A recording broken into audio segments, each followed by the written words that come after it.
Hi hi. So இன்னைக்கு live ஆக்சுவலா 2 lakhs people கிட்டத்தட்ட வந்து பார்த்தாங்க. சோ ஐம் ஷூர் உங்கள நிறைய பேர் வந்து லைவ் பாத்திருப்பீங்க. சோ ப்ரோமோஸ் அட்லீஸ்ட் பாத்திருப்பீங்க. அப்படி பார்த்தவங்களுக்கு தெரிஞ்சிருக்கலாம். சோ அதனால கங்க்ராச்சுலேஷன்ஸ் டு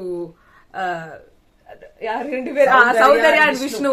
சௌந்தர்யா விஷ்ணு ரெண்டு பேருக்கும் ரொம்ப கல்யாண வீக்கோட மேட்ரிமோனி வீக் ஆயிடுச்சு. மேட்ரிமோனியல் சைட் மாதிரி இருக்கு பிக் பாஸ் 8. இல்ல பட் எனிவேஸ் இது ஒரு ஃபுல் லவ் வீக். அந்த ஸ்டார்டிங் ஃப்ரம் தீபக் அவங்க வைஃப் வந்து அந்த ஒரு வச்சாங்க, அத ஸ்டார்ட் பண்ணி வச்சு அதுக்கப்புறமா அது போக போக ஜாக்லின் அவங்களோட பாய் ஃப்ரெண்டோட யுவராஜ் அவர் வந்தாரு.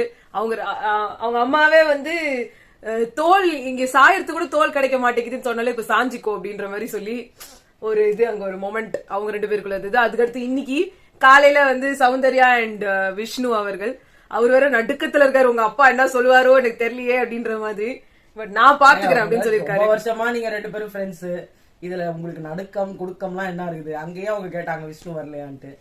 சோ அதை பத்தி இல்ல. அப்புறம் நெக்ஸ்ட் வந்து இதுக்கு அடுத்து வர்றது வந்து நம்ம டைட்டில் வின்னர் அர்ச்சனா அவர்களும் அருண் அவங்க ரெண்டு பேரும் ஃபுல்லாவே, அதாவது நான் ஹார்லி குயின் இந்த சீசன் பூரா நான் சொன்னது இவங்களதான் அப்படின்ற மாதிரி சொல்றேன். அது ஈவினிங் தான் வருது, இப்ப வரல. சோ ஒரு 3 கப்பிள், அந்த 3 கப்பிள் அதாவது இனிமே உங்க லைஃப் ஸ்டார்ட் பண்ண போற 3 கப்பிள்ஸ் 3 பேருக்கும் வந்து கங்க்ராச்சுலேஷன்ஸ். அண்ட் பிபில வந்துட்டு கல்யாணம் ஆகாம இருந்தவங்களுக்கு எல்லாம் இனிமே பிபிக்கு வாங்க. இந்த சீசன் தான் ஆக்சுவலி இந்த சீசன்ல தான் இத்தனை பேரு இது சொல்லி போட்டிருந்தாங்க. சோ ஓகே, அதெல்லாம் வந்து ஒரு ரொம்ப நல்லா இருந்தது. ஆல் தி பெஸ்ட் 3 பேருக்குமே. நல்லபடியா கல்யாணம் பண்ணி நல்லபடியா செட்டில் ஆகுங்க. சோ அவங்களோட கரியர் அண்ட் உங்களோட லவ் லைஃப்க்கு ரொம்ப கங்க்ராச்சுலேஷன்ஸ். சோ இன்னைக்கு காலையில இருந்து என்ன நடந்ததுன்னு ஒரு லைவோட அப்டேட்டை மட்டும் நாங்க கொடுத்துடுறோம். ஃபர்ஸ்ட் வந்து ஷமந்தா அப்படின்ற ஒருத்தவங்க வந்து நம்ம பவித்ரா அவங்களோட அக்கான்னு கூப்பிடுறாங்க, ஃப்ரெண்ட் போல. அவங்களும் பாகியலட்சுமி சீரியல்லயே வந்து இனியா கேரக்டர்ல நடிக்கிற நேஹா அவர்களும் 2 பேரும் வந்திருந்தாங்க. நேஹா வந்து ஆப்வியஸ்லி விஷால்காக வந்திருந்தாங்க. But I should say hats off Neha. சீரியஸா ஒரு சொந்த தங்கச்சி கூட இவ்வளவு கிளியரா பேசிக்க மாட்டாங்க. இத வந்து அவங்க அப்பா அம்மா பேசிக்க வேண்டியது, அந்த ஸ்தானத்துல நின்னு நீங்க பேசுறது எனக்கு ரொம்ப சந்தோஷமா இருந்துச்சு. ரெக்ரெட் பண்ணவே இல்ல. ஒரு 2 பொண்ணோட லைஃப பத்தி அவர் வந்து அசிங்கப்படுத்திட்டத அவங்க வீட்டுல அதை ரெக்ரெட் பண்ணவே இல்ல. ரொம்ப hats off to that parents. நான் அதையும் சொல்லணும். ஏன்னா இவ்வளவு கேவலமா அவர் ஆடுற ஒரு விளையாட்டுக்கு அவங்க அப்பா வந்து இவ்வளவு முட்டு கொடுக்குறாரு பாருங்க. என்னன்னாலாம் சொன்னாரு உள்ள வந்துட்டு இல்லையா? அத்தனையும் சொல்லிட்டு 2 பொண்ணுங்களோட லைஃப பத்தி கேவலப்படுத்திட்டு போயிருக்காரு. ஒரு பொண்ணு உள்ள வந்து வச்சு செஞ்சாச்சு, இன்னொரு பொண்ணு வெளியில வர வச்சாச்சு. நேஹா கேட்டது எனக்கு ரொம்ப ஹாப்பியா இருந்தது. ஃபர்ஸ்ட் அது தர்ஷிகாவை வச்சு நீங்க ஸ்பேஸ் கொடுத்தீங்க அப்படின்றத தெளிவா அவருக்கு வந்து மண்டையில புகுத்துனதா இருக்கட்டும். மழுப்பி இருப்பாங்க. ஆமாமா, நீங்களும் உங்களால என்ன பண்ணிருக்க முடியும், அவ்வளவுதான் பண்ண முடியும். அதாவது நீங்க ஓகே, நீங்க நிறைய வாட்டி சொல்லிருக்கீங்க நான் ஃப்ரெண்டா பாத்திருக்கேன். அந்த சைடு அவங்க அப்படி தோணுது அப்படின்னாலும் அதுக்கு நீங்க ஒரு ஸ்பேஸ் கொடுத்தீங்கல்ல, அது நீங்க ஹோல்ட் பண்ணி வச்சீங்கல்ல. மாட்டேன் எனக்கும் இதுக்கும் இல்ல. ஏங்க இது முதல்ல ஆரம்பத்துல எப்படி பேசினாரு, என்னென்னலாம் பேசினாரு, கண்டென்ட்டா தான் நீங்க பண்ணீங்க. அது அவங்க வந்து அது நிஜமா அவங்க நினைச்சு அவங்க போய் இதுல வந்து வெறும் விஷால் மேல மட்டும் தப்பு இல்ல, அது தர்ஷிகா மேலயும் 50% மிஸ்டேக் இருக்கு. பட் அந்த 50% ஒரு இன்னொரு ஆளுக்கு இருக்குல்ல, அது நீங்க. பிகாஸ் நீங்க அந்த இடத்துல வந்து ஆகவே இல்ல அப்படின்னா இவங்க அந்த இடத்துல மாட்டியே இருக்க மாட்டாங்க. கண்டிப்பா பண்ணது தானுங்க. சும்மா ஒரு சைடு தட்டினா கையெல்லாம் சத்தம் வராது. 2 சைடும் நீங்க தட்டினதுனாலதான் அது நீங்க என்னென்ன பண்ணீங்க என்னென்ன பேசுனீங்க ஊரே பாத்துச்சு. அத நேஹா எடுத்து சொன்னது எனக்கு ரொம்ப பிடிச்சிருந்தது. எனக்கு ரொம்ப சின்ன வயசுல 22 இயர்ஸ் தான் ஆகுது அந்த பொண்ணுக்கு. அவ்வளவு மெச்சூர்டா இருந்தது அந்த பொண்ணு. உண்மையிலே ஒவ்வொருத்தரை பத்தி அனலைசேஷனும் ரொம்ப நல்லா இருந்துச்சு. நான் இதை எக்ஸ்பெக்ட் பண்ணவே இல்லை அவங்க கிட்ட இருந்து. அதே மாதிரி சௌந்தர்யாவோட இஷ்யூ அதை ஃபுல்லா சொல்லி நீ எப்படி அப்பாலஜைஸ் பண்ணாம கூடவே சுத்துற அவங்களோட. நீங்க அப்பாலஜைஸ் பண்ணிருக்கணும் இல்லையா? நீங்க அப்படி ஒரு வார்த்தையை சொல்லிட்டீங்க, அது வெளியே தப்பா போயிருக்கு. நீ வந்து மன்னிப்பு கேட்டே ஆகணும்னு சொன்னதா இருக்கட்டும். ஆனா அவர் திருந்தல மாமான்ற மாதிரிதான் அவர் திருந்தல. அவர் வந்து மழுப்பி தான் வந்து சௌந்தர்யாட்ட சொன்னாங்க. சௌந்தர்யா வந்து அது என்ன புரிஞ்சுக்கிட்டாங்கன்னே தெரியல. ஓகே பரவாயில்ல அப்படின்ற மாதிரி சொல்லிட்டாங்க. அப்ப கூட நேஹா மேல பாசம் பொழியறாங்க. ஆமா, அப்ப கூட ஆனா நேஹா வந்து சொன்னாங்க, நீங்க இது அப்புறமா யோசிங்க, நல்லா யோசிச்சுட்டு அப்புறமா திருப்பி கூட அவங்ககிட்ட எக்ஸ்பிளனேஷன் கேளுங்க. கேட்டு புரிஞ்சு உங்களுக்கு வந்து அது தப்புன்னு பட்டோட 4 எடுத்து அடிக்கனா கூட அடிச்சிருங்க அவனை அப்படின்னு சொன்னாங்க. இவ்வளவு வார்த்தை உண்மையா அடிக்க வேண்டிய ஒரு விஷயம் தான்.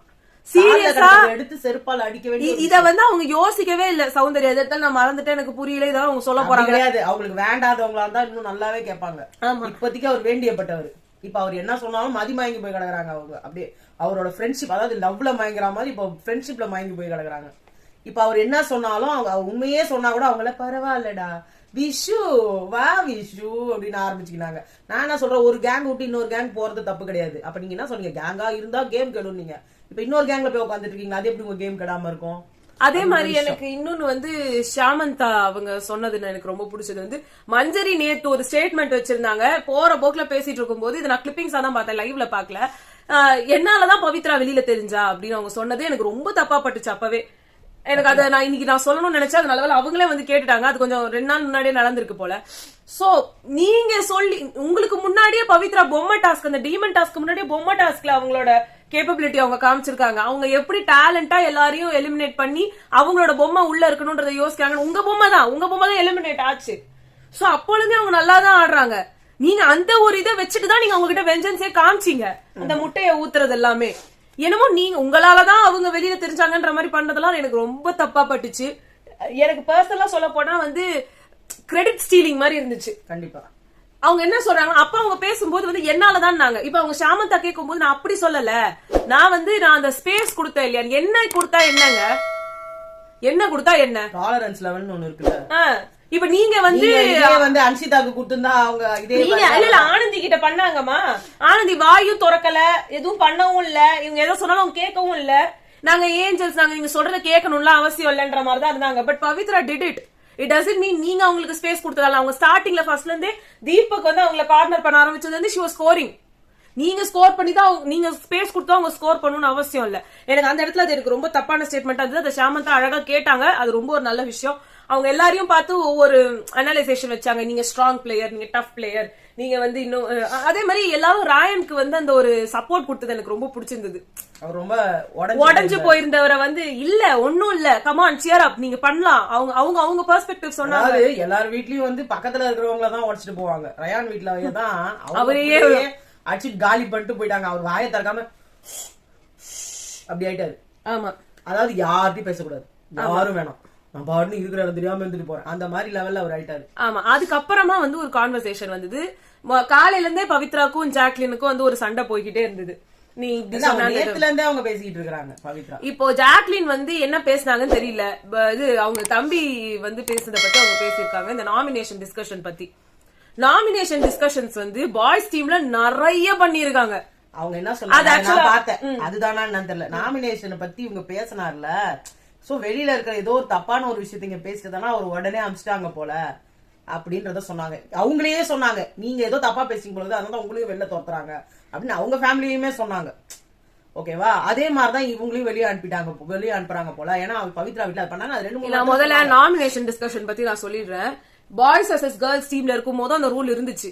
ஆனா திருப்பி தர்ஷா, ஆனந்தி, நீங்க கூட இருந்தீங்க அதுல ஒரு பார்ட்டா நாமினேஷன் டிஸ்கஷன்ஸ் பண்ணிட்டு இருக்கும் போது.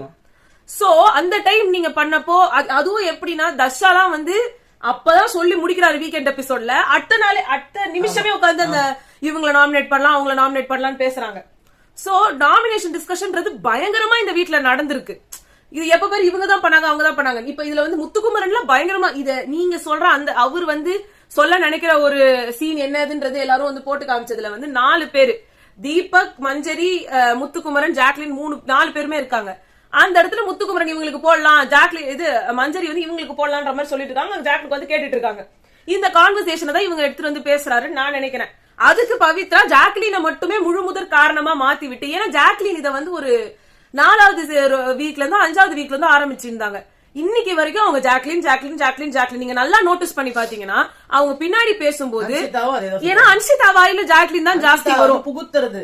சோ இவங்களுக்கு அதுதான் அவங்க மைண்ட்லயும் வருது. திருப்பி ஜாக்லின். இதுல ஏதோ ஒருத்தர் சொன்னாங்க, மழை வருதா ஜாக்லின் தான் காரணம், மழை வராம இருக்கா ஜாக்லின் தான் காரணம், இந்த வீட்டுல கரண்ட் இல்ல ஜாக்லின் தான் காரணம். இப்ப நான் என்ன சொல்றேன், ஜாக்லினுமே ரொம்ப தப்பு தான். நீங்க எதுக்கு அதை உட்காந்து சொல்லிட்டு இருக்கீங்க அந்த இடத்துல? நான் கேட்க, எனக்கு இது பர்சனலா எனக்கு தோணுச்சு. உங்க ஒரு ஃபேமிலி வந்து ஏதோ ஒண்ணு சொல்றாங்களா, அதை பத்தி நீங்க எதுக்கு டிஸ்கஸ் பண்ணிட்டு இருக்கீங்க?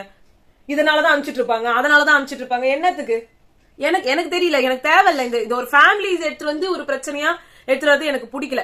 அதுக்கப்புறமா அது ஒரு கான்வர்சேஷனா வந்து ஒரு சண்டே வந்தோம்னா பவித்ரா பேசுறது எனக்கு ஒண்ணுமே புரியல. பின்னாடி பேசுறீங்கன்னா நீங்க என்னங்க பண்ணீங்க இவ்வளவு நாளா? ஒரு நாள் கூட பண்றாங்க. ஆமா, ட்ரெஸ் வச்சு ரீகோட் பண்றாங்கன்னு அவங்க பேசுறாங்க, அது கரெக்டா? இல்ல அதுவும் எல்லாருமே அதான் சொல்றாங்க, எல்லாருமே ட்ரெஸ் வச்சுதான் டீ கோட் பண்ணுவாங்க. இன்னும் கேட்டா அருணுக்கு வந்து அன்னைக்கு வந்து அந்த ட்ரெஸ்ல வந்து ஹார்ட் எல்லாம் வராம இருந்துச்சு அப்படின்னா என்ன அர்த்தம், உனக்கு வந்து ரோஸ்ட் உழ போகுதுன்னு அர்த்தம். இது அவரே கேட்டார்ல விஜய் சேதுபதி. ஆமா, இதெல்லாம் உண்மையா நடக்கிறது தான். அங்க உள்ள வந்து இதெல்லாம் உங்களுக்கு ஒரு சைனு. ஓ இன்னைக்கே இப்படி இது யோசிப்பாங்கல்ல. ஏன் இவங்களுக்கு வந்து தெரியுமா, இது ஜோவிகாக்கா என்ன வந்துச்சு, சிங்கிள் தான் வந்தது இல்ல. இது வந்து இது ஒரு இது சாதாரணமா எடுத்துக்கலாம், நீங்க அத ஒரு கோடா எடுத்துக்கலாம்.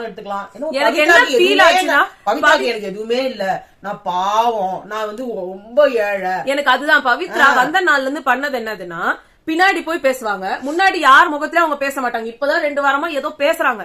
ஆக்சுவலா நினைச்சு பாருங்க, அவங்க எப்பவுமே பின்னாடி தான் பேசுவாங்க. பண்ணுவா நீங்க போயிட்டு எல்லா இடத்துலயும் யாருமே எனக்கு எந்த அவார்டு எந்த ஒரு பெஸ்ட் பெர்ஃபார்மரும் கொடுக்கவே மாட்டீங்க. நீங்க யாருமே எனக்காக நிக்க மாட்டீங்க, நீங்க யாருமே எனக்கு தர மாட்டீங்க, நீங்க யாருமே பண்ண மாட்டீங்க, நான் உங்க கண்ணுக்கே தெரிய மாட்டேன், நான் உங்களுக்கு எதுவுமே. இதேதான் இவங்களோட டாக்ஸ்.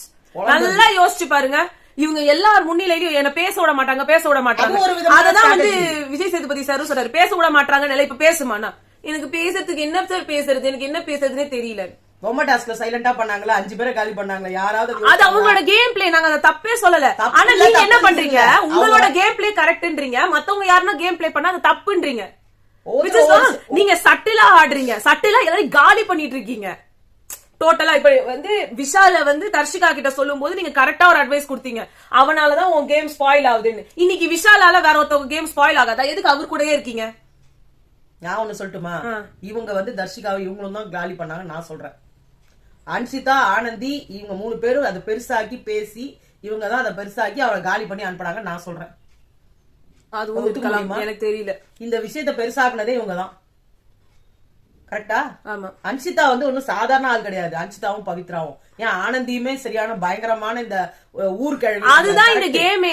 பிக் பாஸ்ல வேற என்னங்க டிஸ்ட்ராக்ஷன் இருக்கு? பேசுறதா டிஸ்ட்ராக்ஷன். நீங்க என்ன பண்றதுமே அவங்க 4 பேர் பேசல, என்ன தப்பு இருக்கு? அவங்க நாமினேஷன் பத்தி தான் பேசுறாங்க, எதை பத்தி வேணா பேசுறாங்க. அது வந்து பாத்துக்க போறது வெளியில இருக்க மக்கள்.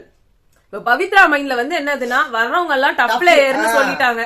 சோ அதனால உங்களுக்கு ஒரு கடுப்பு இருக்கு. ஐ அண்டர்ஸ்டாண்ட், அது எல்லாருக்குமே வர்ற கடுப்பு தான். ஆனா நீங்க பேசினா கரெக்ட், இன்னொருத்தவங்க பேசினா தப்புன்றது டபுள் ஸ்டாண்டர்ட். இப்ப சௌந்தர்யா என்ன பண்றாங்கன்ற, சௌந்தர்யா அதே பிளேயர்னு விஷால சொல்லல, டஃப் பிளேயர்னு அன்சிதாவை சொல்லல. ஆமா. இப்ப அவங்க கூட போய் உட்காந்துட்டா இவங்க ஹைலைட்டா தெரிவாங்க. ஆமா, அதுதான் இப்ப அவங்க பண்ற பிளான். அவங்க ஒண்ணு இன்னசென்ட் கிடையாது. யாருமே இங்க பண்றது தப்புன்றதே கிடையாது, இதெல்லாமே ஸ்ட்ராட்டஜி. ஆனா அது ஸ்ட்ராட்டஜின்னு சொல்லக்கூடாதுன்றாங்க, அதுதான் தப்பு. அவங்க பண்ணா கரெக்ட், அது இன்னொருத்தர் பண்ணா தப்பு இல்லமா. இப்ப அவங்க பண்ணாங்கல்ல, இப்ப பவித்ரா பண்றாங்கல்ல, அது ஸ்ட்ராட்டஜி தானே வந்து விஜய் சேதுபதி சார் சொல்றாரு. உடனே தப்புன்றாருல, அதான் சொல்றேன். உங்களை நீங்க பண்றதாங்கல்ல, கண்டுபிடிக்கிறவங்கள முட்டாளாக்க ட்ரை பண்ணாதீங்க. அதுதான் நான் சொல்றேன். யாராவது ஒருத்தர் கண்டுபிடிச்சு அதை சொல்றாங்கன்னா உடனே அவங்க என்னமோ பைத்தியம் மாதிரியும். விஜய் சேதுபதியே பைத்தியம் தான் அவங்களுக்கு. ஏன்னா வெளியில சொல்லிட்டாரு, நம்ம எவ்வளவு அழகா ஒரு பிளான் போட்டு உள்ள வந்தோம், அந்த பிளான் இந்த ஆளு வெளில அடிச்சு நொறுக்கிட்டானே, அந்த கோவம். அதே மாதிரி பவித்ரா சொல்றாங்க, நீங்க எப்ப பாரு ஒரே பர்சன் பத்தியே பேசிட்டு இருக்கிறது தப்பா இருக்குன்னு. அவங்க உங்களை பத்தி இவ்வளவு நாள்ல நான் இவ்வளவு தொடர்ந்து பேசியே கேட்டதில்ல, இன்னைக்குதான் உட்காந்தே பேசினாங்க. ஆனா பவித்ரா வாயில ஜாக்லின் திருப்பி வரும், அது நாங்க ரொம்ப நாளா பாத்துட்டு இருக்கிறோம். பவித்ரா வாயில மட்டுமா?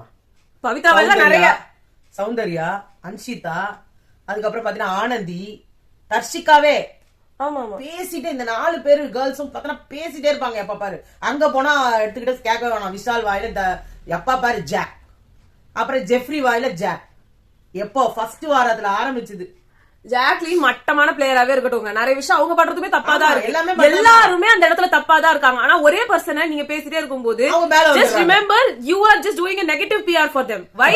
ஏன் PR பண்றீங்கன்னு நான் கேக்குறேன். இன்னைக்கு அவங்க வளர்ந்திருக்கிறதுக்கு மெயின் காரணமே ரவீந்திரன் ஸ்டார்ட் பண்ணி விட்டதுதான். அவர்தான் ஆரம்பிச்சு விட்டாரு ஜாக் ஜாக் ஜாக் ஜாக்னு. அடுத்து வந்து இது பவித்ரா வந்து சொல்றாங்க, நான் பாட்டம் 3ல இருக்கேன், நீ சொன்னதே இல்ல ஜாக், நான் வெளியே போக வாய்ப்பு இருக்குன்னு தான் சொல்றேன். அப்ப அதுக்கு மீனிங் என்னங்க? அவங்க பாட்டம் 3ல உங்களை பாட்டம் லாஸ்டா இருக்கவங்க தானங்க வெளியில போவாங்க. சரி, லேபர் இது பிரிச்சாங்கல்ல, எல்லாரும் தானே சேர்ந்து உங்களை போட்டாங்க. நான் என்ன கேக்குறேன், எல்லாரையும் क्वेश्चन பண்ணுங்க. ஏன் ஒருத்தர், ஏன்னா ஒருத்தர் உங்களுக்கு சல்லி பீஸா தெரிஞ்சுட்டாங்க, உங்களுக்கு ஆம்பளைங்களை क्वेश्चन பண்றதுக்கு பயமா இருக்கு இல்ல, அவங்கதான் உங்களுக்கு ஃப்ரெண்டா இருக்காங்க. அப்ப மீதி மிச்சம் இருக்கிறது ஒரு பொண்ணா இருந்தா அந்த பொண்ணு உங்களால வந்து ஈஸியா மேனிபுலேட் பண்ண முடியும் உங்களுக்கு தோணுச்சுன்னா அவங்க அட்டாக் பண்றீங்க, which is very good. Again I'm telling you, it's a negative PR. பண்ணாதீங்க. நெகட்டிவா நீங்க PR பண்ணீங்கன்னா அந்த உங்களுக்கு லாஸ் ஆகும். அண்ட் நிறைய பேர் இன்னும் சொல்லிட்டு இருக்காங்க டே 98ல பவித்ரா எவிக்ட் ஆவாங்கன்ற மாதிரி. If that is true, it's worst. Day 98ல கரெக்டா ஒருத்தவங்களை வந்து எலிமினேட் பண்ணுவாங்கன்னு எப்படி எல்லாரும் சொல்றாங்க? அதே மாதிரி சோ இப்பவே இருந்து ட்ரெண்ட் பண்ணிட்டாங்க. டே 98ல ஒருத்தவங்க எவிக்ட் ஆவாங்க, அது பவித்ராவா இருப்பாங்க. அந்த பவித்ரா எவிக்ட் ஆகுறது அன்ஃபேரா இருக்கும். இது ஒரு ஸ்கிரிப்ட் மாதிரி இருக்கு. அன்ஃபேர். ஓகே, நெக்ஸ்ட் வந்து விஷ்ணு வந்தது சொல்லு. அடுத்து வந்து சௌந்தர்யா பேசிட்டு இருந்தாங்க. இவங்களோட வேலையே என்னன்னா யார வந்து நாமினேஷன்லயோ இல்ல அவங்கள வந்து நாமினேட் பண்றது. இது ரொம்ப தப்பா இருக்கு. அவங்களுக்கு யார நாமினேட் பண்ணணும்னு தோணுதோ பண்ணணும். அப்படிதான் எனக்கு தோணும். எல்லாரும் போய் மக்கள் மத்தியில நின்னா தானே யார் உள்ள இருக்கிறா. காமெடி அவங்க பேசுறதுலே இதுதான். அதாவது அவங்களுக்கு தோன்றவங்களே எல்லாரும் உள்ள வரணும் தான். அவங்களுக்கு தோன்றது எல்லாம் உள்ள வந்து ஒருத்தர் காலி ஆகணும்ன்றதுதான். நீங்க என்ன நினைச்சிட்டு இருக்கீங்க? இவங்க எல்லாம் வந்து வரவே கூடாது, வந்தா போயிடுவாங்கன்னு நினைக்கிறீங்களா? வந்தா போயிடுவாங்கன்றவங்கள நம்ம நாமினேட்டே பண்ணக்கூடாது. ஸ்ட்ராங்கா இருக்கிறவங்கள மட்டும் நம்ம போட்டோம்னா தான் அவங்க நாமினேட். 4வது வாரமா இந்த வெளில வரல. ஆமா, அவங்க ஆதரிக்கிறாங்க. அதாவது அவங்கள போக கூடாது. ஏன்னா அவங்க என் ஃப்ரெண்ட்ஸ். அன்ஷிதா போக கூடாது, பவித்ரா போக கூடாது, ஜெஃப்ரி போக கூடாது, விஷு போக கூடாது. இப்ப அவங்க என் ஃப்ரெண்ட்ஸ். அவங்க சொன்னாங்களாம் நீங்க வந்து சேஃபா இருக்கணும்ட்டு. ரஞ்சித் ஆல்ரெடி நாமினேஷன் வந்துட்டாரு, திரும்ப அவரே ஏன் பண்ணணும் போது ஆமா இல்ல தப்பு பண்ணிட்டல அப்படின்னு அங்க பேசிட்டு இங்க வந்து என்ன சொல்றாங்க, என்ன சேஃப் பிளேயர்னு சொல்றாங்க. அப்போ ஜெஃப்ரி வந்து பண்ணாருங்க, சாச்சனா உள்ள வரணும்ன்றதுக்காக சாச்சனாவை போட்டாங்க. சாச்சனாவே சொல்றாங்க நான் தப்பிச்சிடலான்னு பார்த்தேன் இந்த வாரம். இப்ப அவ போட்டதாலதான் இந்த வாரம் அவங்களால வெளில போக முடிஞ்சது. அதே மாதிரி நீங்க ஏன் நீங்க கேப்டன்சி டாஸ்க் விட்டு கொடுத்திருந்தா அவங்க அந்த பொண்ணு பாவமா போயிருக்காது இல்ல. அப்ப வெளியில நீங்க ஒரு ஸ்ட்ராட்டஜி பண்ணா ஸ்ட்ராட்டஜி பண்ணி கெடுக்கறல்ல. அப்ப இந்த இவ போகாம போனா அது இன்னொருத்தர் வாய்ப்பு அங்க இருக்குல்ல, அந்த வாய்ப்பை நீ தானே கெடுக்கிறேன்னு அன்னைக்கு அவ்வளவு அறிவா பேசுனீங்க. திடீர்னு உங்களுக்கு அறிவுமோ அப்படின்னு அதாங்க சொல்லுவாங்க. சேர்க்க சரியில்லைன்னா அதான் யார் கூட இருக்கீங்களோ அவங்கள மாதிரி நீங்க திங்க் பண்ணுவீங்க. இப்போ வந்து நான் சொல்றேன், ஜாக்லின் வந்து முத்துக்குமரன் மஞ்சரி இவங்க கூட இருக்கிறதுமே ஒரு தப்பான ஒரு இன்ஃபுளுன்ஸ் தான். ஏன்னா இப்போ முத்துக்குமரன் இவங்க எல்லாரையும் வச்சு விஷ்ணு பேசினாரு, நீங்க வந்து சௌந்தர்யா வச்சு பண்ணது ஒரு தப்பான விஷயம்ட்டு. அத முத்துக்குமரன் சொல்லவே கூடாதுன்றாரு. ஜாக்லின் கிட்டயோ யார்கிட்டயோ பாய்ஸ் டீம் சொல்லாதேன்னே. ஏன்னா நீங்க காரணமே உங்களதான் வந்து சௌந்தர்யா தப்பா தொட்டாங்கன்னு நீங்க உங்களை தப்பா தொட்டாங்கன்னு விஷால் அங்க பேசுறாரு. ஒண்ணு சொல்லுங்க, கண்ணியமா இருந்திருக்கோம் நீங்க. உங்க கண்ணியம் இதானா? இது வெள்ளையா சொல்லக்கூடாதா? இது ஒரு டெலிவிஷன் ஷோ, எல்லாரும் தான் பாக்குறாங்க. ஆம்பளைங்க மட்டுமா பாக்குறாங்க? இது எல்லாமே தானே வெளியில வந்தாகணும். வேற ஒருத்தவங்க பண்ணியிருந்தா அது தப்பு, முத்துக்குமரன் பண்ணா அது கரெக்ட். முத்துக்குமரன் இன்வால்வ் ஆகுறாரு. ஏன் முத்துக்குமரன் உங்களாலதான் நல்லா வந்து உங்க பாட்டை மட்டும் எடுத்து தனியா போட்டுட்டு மத்தவங்க பாட்டு மட்டும் செஞ்சது தப்புன்னு உங்களால சொல்ல முடியும்ல? சொன்னாரு என்ன சொல்லலாம். வாய்ஸ் பேசுனது தப்பு, வாய்ஸ் பேசுனது தப்பான், அதுவும் தப்புதான், பெரிய தப்பா. அது அதை விட ஒரு சாதாரண தப்பு தான் இவர் பண்ணிருக்காரு. புரிஞ்சுக்கிட்டியா? நான் இன்னொன்னு சொல்றேன், ஜாக்லின் உங்களுக்கு எல்லாரும் வந்து சொல்லிட்டு அப்புறமும் நீங்க தனியா ஆடாம இவங்களோடய சுத்திட்டு இருக்கிறது நல்லா இல்ல. அது வேற வழி கிடையாது. வேற வழி அதெல்லாம் கிடையாது. அப்படி பார்த்தா சௌந்தர்யாக்கு எந்த வழியும் இல்லாம அங்க போய் தஞ்சாவூர் நீங்க அங்க தனியா இருக்கலாம். பேசுறது எப்படி தெரியுமா இருக்கு? அங்க வந்து வேற என்ன இருக்குது? ஒரு டாஸ்க் கிடையாது, ஒரு வேலை கிடையாது. சாப்பாடு போட்டு திண்டு தூங்குறாங்க. ஒரே ஒரு ஆள் தான் சமைக்கணும்னு சொல்லிட்டாங்க. இப்ப அதையும் பண்ணிட்டு இல்லமா அங்க இருந்து தப்பா பேசக்கூடாது. முத்துக்குமரன்ல இருந்து எல்லாரும் நீங்க வந்து இப்படி பேசுறீங்க, போற போக்குல ஒரு ஜோக்குன்னு சொல்லி ஏதோ ஒண்ணு அடிக்கிறீங்க. சும்மா பேசிட்டு இருக்காரு. அவங்க புத்தி வெளில வருது இல்ல. அப்படி பேசிட்டு இருக்கும்போது அந்த இடத்துல உங்களை யார் இருக்க சொன்னா? இருந்துட்டு நான் இததான் சொன்னேன்னா அததான் சொன்னேன் இவங்களோடதான் சொன்னேன்னு. இவங்களும் மஞ்சரி இருந்தா அந்த இடத்துல முத்துக்குமரன் வந்து உட்கார்றாரு. அதுதான் உண்மை. ஆனா எல்லாருக்கும் என்னன்னா முத்துக்குமரன் இருக்கிற இடத்துல நல்லா போயிடுறாங்க. ஆமா, அது கிடையாது. இப்ப கூட பாரு, இவங்க 2 பேர் தான் உட்கார்ந்தாங்க, இவர் வந்து உட்கார்ந்தாரு. இப்ப அவங்க 2 பேரும் எழுந்து போய் அந்த கவுச்ல உட்கார்ந்தாங்க. கொஞ்ச நேரம் பார்த்து அவர் வந்து உட்காருவாரு. அவருக்கு தான் அங்க விதி இல்ல யார்கிட்ட பேசுறதுக்கு. அவருக்கும் தீபக்குக்கும் அங்க ஆள் கிடையாது பேசுறதுக்கு. அவங்க 2 பேர், மத்தவங்க எல்லாருமே இந்த இடத்துல உட்கார்ந்துருப்பாங்க. இப்ப பவித்ரா பாரு அப்படியே ஒன்றிட்டாங்க. என்ன கேட்டா எனக்கு அன்ஷிதா விட்டா ஆள் கிடையாது. பாருங்க, விஷால், சௌந்தர்யா, பவித்ரா, அன்ஷிதா, ஜெஃப்ரி, ராணவ் அண்ட் அருண் இவங்க எல்லாம் ஒரு டீம். மீதி பேலன்ஸ் இருக்கவங்க அங்கதான் இருப்பாங்க. தனியா உட்காந்துட்டு இருந்தாலும் தான் சொல்லுவாங்க, அவ பத்தி எப்படி சிம்பத்தி கிரியேட் பண்றா யாருமே. என்னமோ ஆனா இந்த வீட்டுல எதை பேசாலுமே தப்புதான். சீசனே மட்டமா தான் இருக்குது. ஒரு ஆனா எல்லாரும் ஒரு இது போடுறீங்க பாருங்க, லெஸ் டாக்ஸிக் சீசன் சொல்லி. லெஸ் டாக்ஸிக் இல்ல, டியூப்லைட்டான கண்டஸ்டன்ஸ் உள்ள விட்டுட்டீங்க. டாக்ஸிக் வந்து இவங்க கிடையாது, நம்ம தான் டாக்ஸிசிட்டி மொத்தமா நம்ம வாங்கிக்கிட்டோம். இல்ல அது இல்ல, எல்லா கண்டஸ்டன்ட்டும் டியூப்லைட்டா இருக்காங்க. ஒரு டாஸ்க வேற எப்படி இன்ட்ரெஸ்டிங்கா பண்ணுவோனே கிடையாது. எதை எடுத்தாலும் நம்ம ரூல்ஸ் அது மனாகட்டி. இப்ப எல்லாம் ஊட்டுறதுக்கு கத்துக்கினாங்க. என்னமோ இதான் வந்து இன்னைக்கு நடந்துச்சு. சௌந்தர்யா அண்ட் விஷ்ணு அவங்களோட மொமெண்ட்டும் சரி, அருண் அண்ட் அர்ச்சனாவோட மொமெண்ட்டும் சரி ரொம்ப நல்லா இருந்துச்சு. பட் என்னன்னா நம்மளுக்கு இதெல்லாம் பிக் பாஸ் வீட்டுக்குள்ள நடக்கும்போது நம்மளுக்கு மத்ததெல்லாம் யோசனைக்கு வருது. லைக் விஷ்ணு எப்படி வந்து பூர்ணிமா கிட்ட இதெல்லாம் பண்ணாரு, பூர்ணிமா கிட்ட வந்து லவ் பண்றேன்ற மாதிரி சொல்லி நிக்சன் வரும்போது அதுக்கு ஒரு ரியாக்ஷன் எல்லாம் அவர் கொடுத்து, அனன்யா கிட்ட லவ் கண்டென்ட் பண்ணலாமான்னு கேட்டு வெளில ஒரு கேர்ள் ஃபிரெண்ட வச்சுக்கிட்டே இதெல்லாம் அவர் பண்ணாருன்ற மாதிரி அவர் இங்க பண்றதுனால இப்படிலாம் தோணுது. எதுக்கு அந்த இதெல்லாம் அப்படி பண்ணிட்டு இப்ப அப்படி இருக்கு. இது அவங்க தனியா பிரைவேட்டா பண்ணியிருந்தாங்கன்னா இப்படி தோணி இருக்குமா எனக்கு தெரியல. பட் விஜய் டிவிக்கு பயங்கரமான ஒரு கண்டென்ட், டிஆர்பி எகிரிச்சு 2 லட்சம் பேர் பார்த்தாங்க அத. சோ எஸ், அவ்வளவுதான். இதான் வந்து இப்போதைக்கு நடந்துச்சு. மத்த நடக்கிறதெல்லாம் வந்து ஈவினிங் சொல்றோம். ஓகே, பாய்.